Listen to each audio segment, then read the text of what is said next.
How do you feel about the political trends of the United States, the Western world? The way everybody feels, except more consciously. I feel that it is terrible, that you see destruction all around you, and that you are moving toward disaster until and unless all those welfare state conceptions have been reversed and rejected. It is precisely these trends which are bringing the world to disaster, because we are now moving towards complete collectivism or socialism, a system under which everybody is enslaved to everybody. And we are moving that way only because of our altruist morality. Yes, but you say everybody is enslaved to everybody, yet this came about democratically, Ayn. Free people in a free country voted for this kind of government, wanted this kind of legislation. Do you object to the democratic process? I object to the idea that people have the right to vote on everything.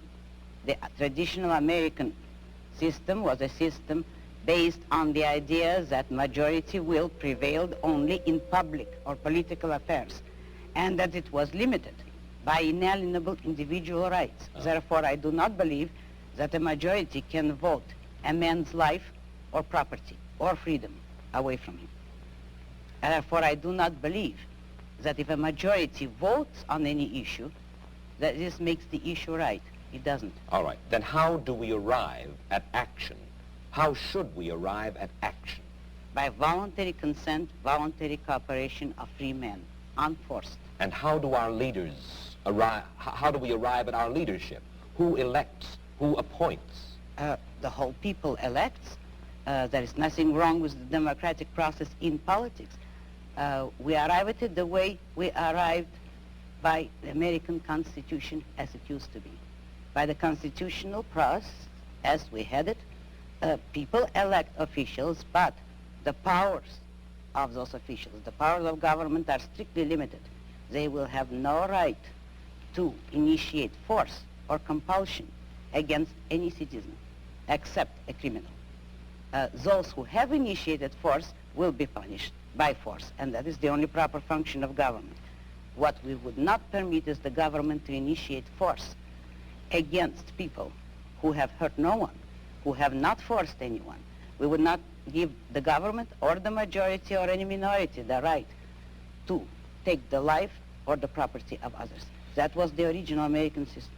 When you say take the property of others, I imagine that you're talking now about taxes. Yes, I am. And you believe that there should be no right by the government to tax. You believe that there should be no such thing as welfare legislation, unemployment compensation, regulation during times of stress, certain kinds of rent controls and things like that. That's right. I'm opposed to all forms of control. I am for an absolute, laissez-faire, free, unregulated economy. Let me put it briefly. I'm for the separation of state and economics, just as we had separation of state and church, which led to peaceful coexistence among different religions after a period of religious wars. So the same applies to economics. If you separate the government from economics, if you do not regulate production and trade, you will have peaceful cooperation and harmony and justice among men. You are certainly enough of a political scientist to know that certain movements spring up in reaction to other movements. The labor movement, for instance, certain social welfare legislation. This did not spring full-blown from somebody's head, out of a vacuum. This was a reaction to certain abuses that were going on. Isn't that true, Ayn? Not always. It actually sprang up from the same source as the abuses. If by abuses you mean the legislation, which originally had been established to help industrialists, which was already a breach of complete free enterprise. If then, in reaction, labor leaders get together to initiate legislation to help labor, that is only acting on the same principle, namely, all parties agreeing that it is proper for the state to legislate in favor of one economic group or another. But what I'm saying is that nobody should have the right, neither employers nor employees, to use state compulsion and force But when you for their own interests. advocate completely unregulated economic life in which every man works for his own profit, you are asking, in a sense, for a devil-take-the-hindmost, dog-eat-dog society, and one of the main reasons for the growth of government controls was to fight the robber barons, to fight laissez-faire, in which the very people whom you admire the most, Ayn,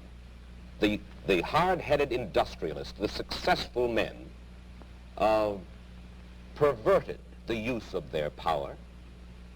Is that not true? No, it isn't. Oh. This country was made not by robber barons, but by independent men, by industrialists who succeeded on sheer ability. And having, by of course they ability, succeeded. I mean without political force, help, or compulsion. But at the same time, there were men, industrialists, who did use government power as a club to help them against competitors. They were the original collectivists. Today, the liberals believe that that same compulsion should be used against the industrialists for the sake of workers. But the basic principle there is, should there be any compulsion? And the regulations are creating robber barons. They are creating capitalists with government help, which is the worst of all economic phenomena. I think that you will agree with me when I say that you do not have a good deal of respect for the society in which you and I currently live. You think that we're going downhill fairly fast. Now, I would like you to think about this question, and you'll have a minute intermission to ponder it and then come back and answer it. Do you predict dictatorship and economic disaster for the United States if we continue on our present course? Do you? And we'll get Ayn Rand's answer in just a moment. And now back to our story. All right, Ayn Rand, what I'd like to know is this. Since you describe it as happening in your novel Atlas Shrugged, do you actually predict dictatorship and economic disaster for the United States? If the present collectivist trend continues, if the present anti-reason philosophy continues, yes, that is the way the country is going. But I do not believe in historical determinism, and I do not believe that people have to go that way.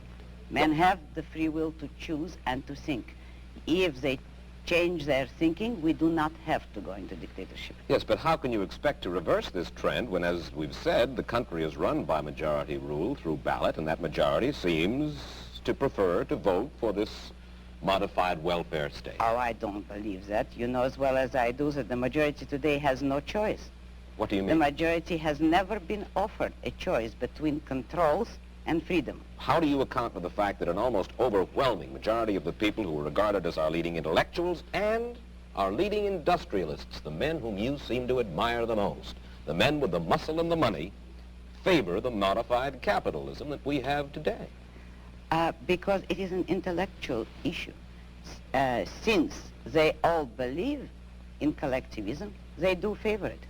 But the majority of the people has never been given a choice. You know that both parties today are for socialism, in effect, for controls, and there is no party. There are no voices to offer an actual pro-capitalist, laissez-faire economic freedom and individualism. That is what this country needs today. Isn't